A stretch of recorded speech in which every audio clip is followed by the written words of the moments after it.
Going up, looks like we're going into a formation loop here.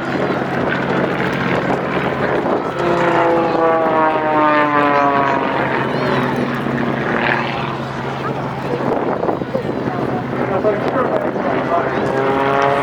a lot of fun, and it's challenging way to fly over the aircraft. When you start doing aerodynamic formations, you can find two of the hardest things to do when flying. Flying aerobatics is quite hard, but it's